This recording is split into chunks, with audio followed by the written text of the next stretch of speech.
Okay, so today I'm going to do a little bit of a different thing, and I'm going to actually guide you through the thought process behind a rather good flash hook combo that I did earlier today.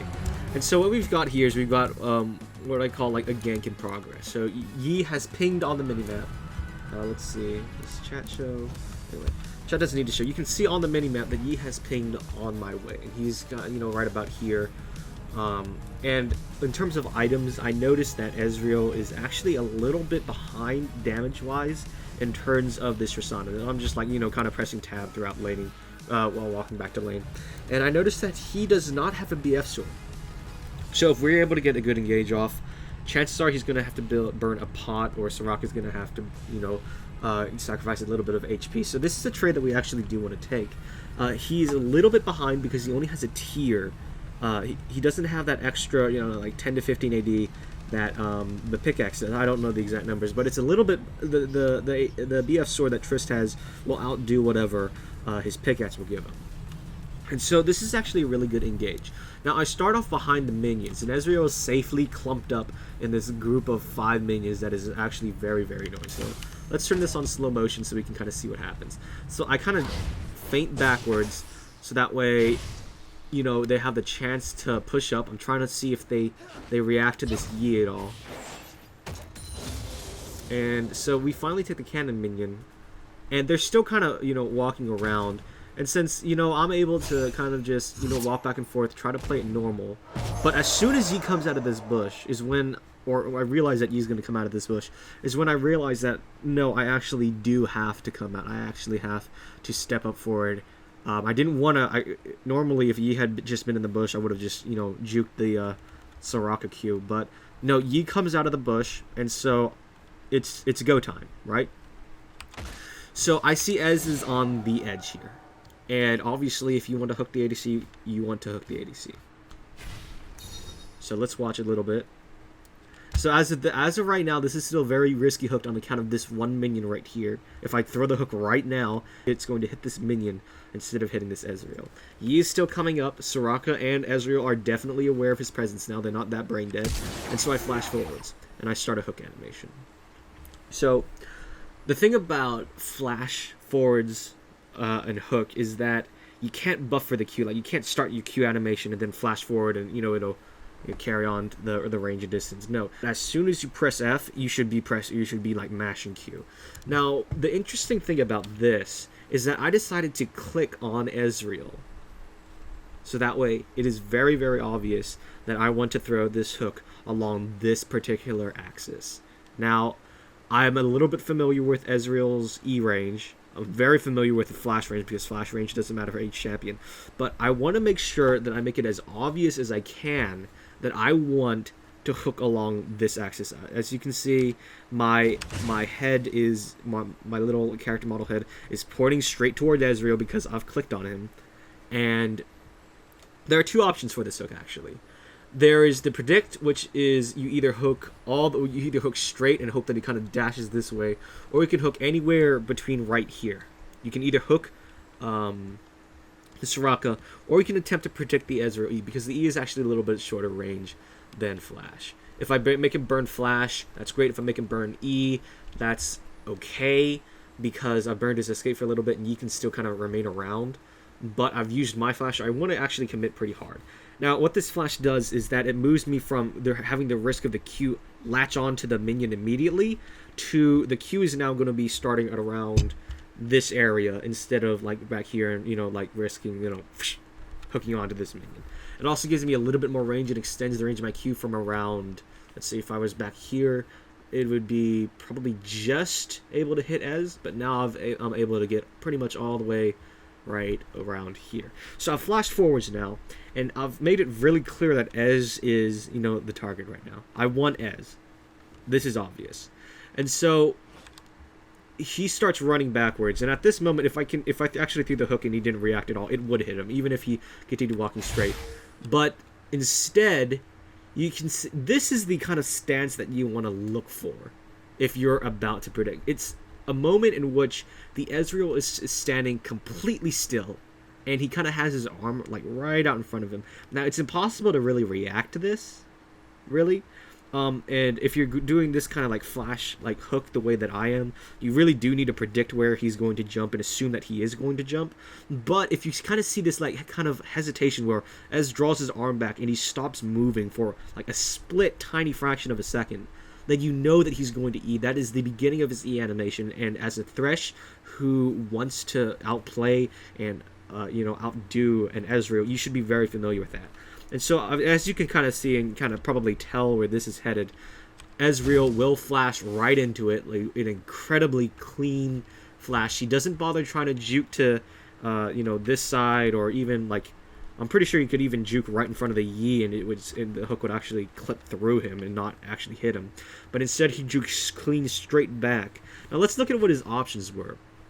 He could have either done a smaller juke right around here, but the way that I telegraphed this hook, it made it so that this hook would have actually traveled in a straight line and would have probably, like the way that I threw it naturally, it would have clean missed him. But the way that I telegraphed it, it would have looked like the hook was traveling straight out, and that would have been a hit. Now, and Ez deals in absolutes most of the time. Like you can absolutely, kind of dash to like a little bit because it isn't a set range, I don't believe. But because Ezreal's usually just slam their cursor all the way back. Like for instance, let's say that this is the Ez screen.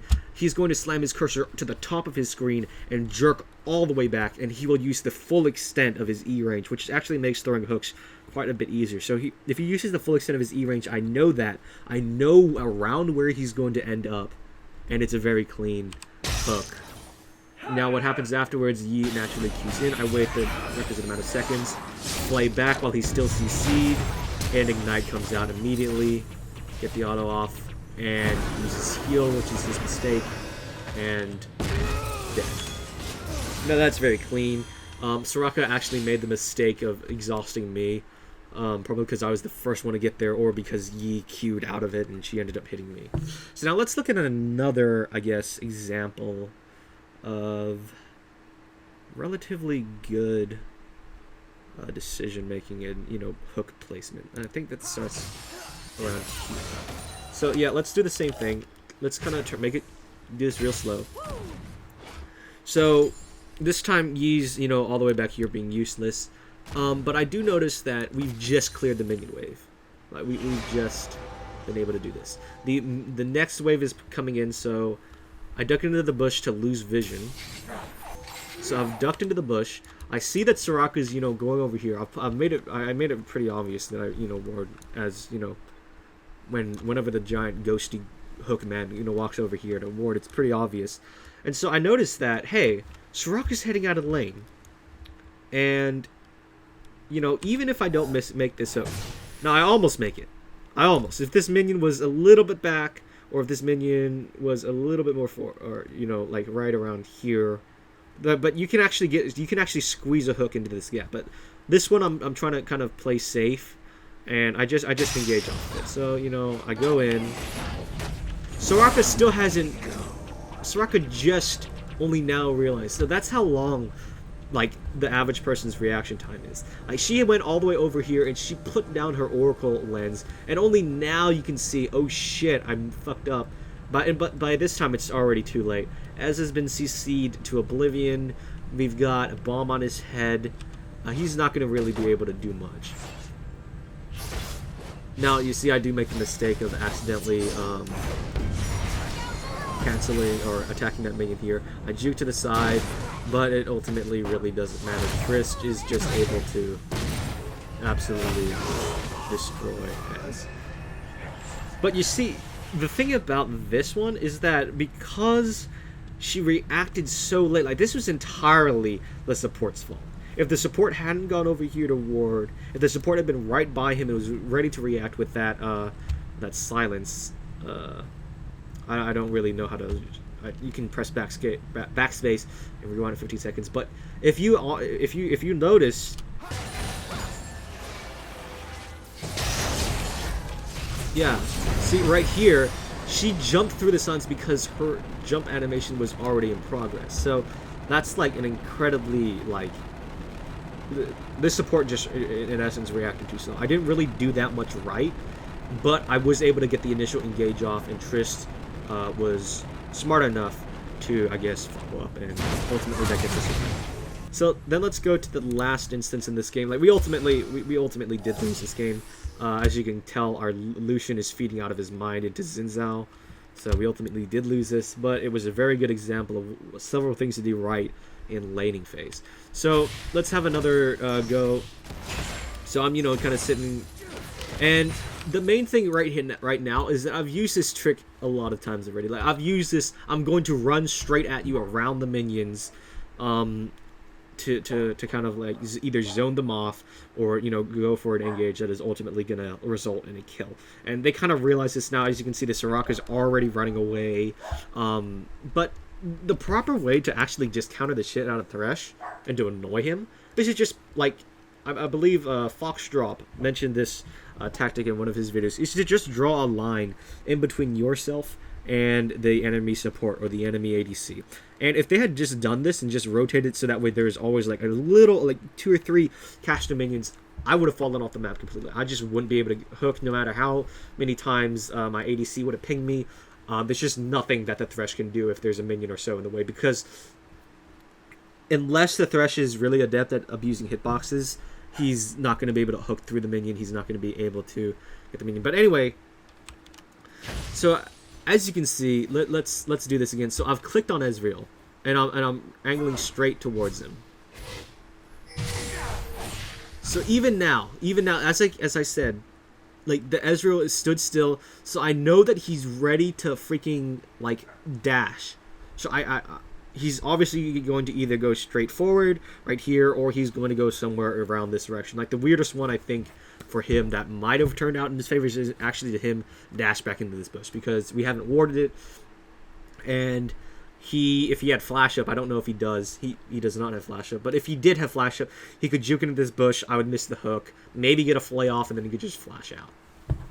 So that is the weirdest thing that he could do. But as I said, Ezreal will just jerk their cursor up and reflexively go E max range. So I know that it's going to be around this area. Now, there's 2 ways that I can angle this hook. I can either, because I've telegraphed it very, very clearly that I want to hook Ezreal. I'm facing straight towards him. I, have the hook animation. He's already gotten mad lifed once before. And actually, I've waited a little bit because I saw that I was able to read his animation. I know that he's going to E at this point. But this time, I actually made the choice to go for the support. Now, this was not a mad life intentional at all. So I say, you know what? Ez has already gotten hooked by me once like this. I'm just going to go for the safety hook. The thing about the safety hook is that if this was a tank ADC or a tank support, it actually comes a little bit risky because you've just engaged on, say, a Leona or Blitzcrank or Nautilus, and you're going to be in trouble if you actually aren't able to successfully follow up. Now, Trist is over here already walking past the minion, so I'm very fortunate in that regard. But as you can see, I'm just gonna what's ultimately gonna happen is Ezreal's gonna once again flash into my straight into my hook. You can already see the animation kind of playing out. But the fact of the matter is that if you go for this so-called safety hook, you're able to guaranteed land it. You're able to 100% of the way, unless the support decides to flash out randomly. The support's just gonna assume that you're going for the ADC. So let's watch how this plays out. Like clockwork. Ezreal E flashes or E maxes range. It turns out that I wasn't going along this parallel at all, and even if Ezreal had gone over here, I would have been able to get an engage on Soraka. So that's incredibly good right now. So wait the prerequisite few seconds, flay both of them, put the box up, with the damage. Ezreal actually does manages to get ult off. But at the same time, it doesn't matter. And yeah. So, we're ultimately able to do relatively some cool stuff in the bot lane. I'm actually a little bit curious to see if they had wards anywhere. Yeah, they did have a ward in here. And in fact, Lee Sin might have been the reason that they were playing a little bit aggressive, is because The Yi probably walked past this ward at some point, and so they knew that there was no way he was going to gank. So that's probably why they were playing a little bit up. But at the same time, they probably didn't expect to be engaged on that early. So there's a couple tips that I'd recommend people using is to know what your opponent's escape is. Know how the enemy opponent is going to play. Like Ezreal's, like I said, they don't have to use their max E range. I don't think. I might be completely wrong, but I've never seen an Ezreal not use his max E range, and I do think that it is because that they just jerk their cursor up into the screen or up away from in whatever direction they want to go, and they just used the max range like that. But yeah, telegraphing your hooks while actually throwing them a completely different direction is an amazing idea. I think that anyone can use, really. So yeah, there's that. I hope that this little brief rundown was at all helpful for anyone. If you're interested in other thoughts that I have about playing Thresh, or if anyone's interested in getting some tips, just hit me up, comment in the description below. Yeah, thanks for watching. I have to occupy time now for 20 seconds, so enjoy a little bit of music. Peace.